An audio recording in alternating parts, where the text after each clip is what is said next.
रात के 2 बजे थे। पुरानी हवेली में सिर्फ दिए की मध्यम लौ जल रही थी। मैं जो कभी इस हवेली की मालकिन थी, अब सिर्फ एक सफेद साड़ी में लिपटी पारदर्शी छाया थी। मैं दीवारों के आर पार गुजरती, फुसफुसाती, लेकिन आज रात कोई जीवित इंसान यहां आया था। वो जवान लड़का था, नाम था विक्रम। उसने हवेली को किराए पर लिया था। कहा था कि उसे अकेलापन पसंद है, लेकिन उसकी आंखों में कुछ और था, भूख। वो भूख जो सालों से मेरे भीतर जम चुकी ठंडक को भी जला सकती थी। वो मेरे कमरे में आया।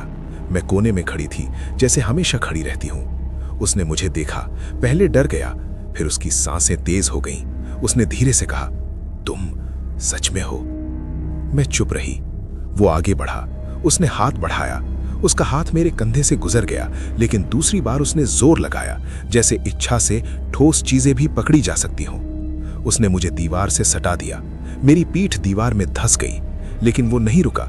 उसने मेरी साड़ी का पल्ला खींचा। कपड़ा फटने की आवाज नहीं आई, क्योंकि मैं पहले से ही फटी हुई थी। मृत, तुम ठंडी हो, उसने हाफते हुए कहा, लेकिन मुझे कोई फर्क नहीं पड़ता। उसने मुझे जमीन पर गिरा दिया। मैं गिर नहीं सकती थी, लेकिन उसकी ताकत ने मुझे नीचे कर दिया। वो मेरे ऊपर चढ़ गया। उसका वजन महसूस हुआ, भारी, गर्म, जिंदा।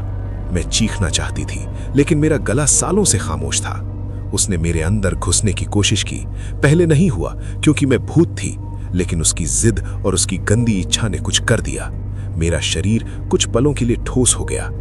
दर्द हुआ, वो दर्द जो मरने के बाद भी नहीं भूलती।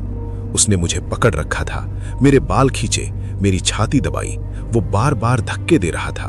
मेरी आंखें बंद थीं, लेकिन मैं देख रही थी। उसके चेहरे पर वो विकृत खुशी।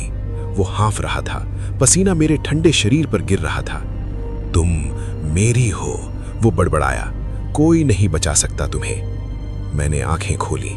उसने देखा, मेरी आंखें अब सफेद नहीं थीं, काली, पूरी काली। मेरे होंठ फैले। मैंने मुस्कुराया। अचानक उसका शरीर ठंडा पड़ने लगा। वो अब भी मेरे अंदर था, लेकिन अब वो हिल नहीं पा रहा था। मैंने अपना हाथ उसकी छाती पर रखा। मेरे नाखून लंबे हो गए। मैंने धीरे धीरे उसकी छाती चीरी। वो चीखा, लेकिन आवाज बाहर नहीं गई। मैंने उसका दिल निकाला, अभी भी धड़क रहा था। मैंने उसे उसके मुंह में ठूंस दिया। फिर मैं उठी। वो नीचे पड़ा था, आंखें फटी हुई, खून का तालाब उसके चारों ओर। मैं फिर से पारदर्शी हो गई। अब वो भी मेरे साथ है, दीवारों के आर पार घूमता है, चीखता है, लेकिन कोई सुनता नहीं, क्योंकि अब उसकी बारी है।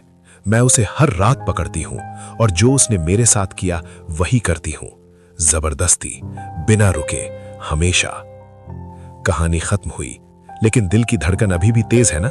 अगर ऐसी ही डरावनी, रियल जैसी फील कराने वाली हॉरर स्टोरीज रोज सुनना चाहते हो तो अभी चैनल को सब्सक्राइब कर दो, घंटी दबा दो ताकि नोटिफिकेशन सबसे पहले आए।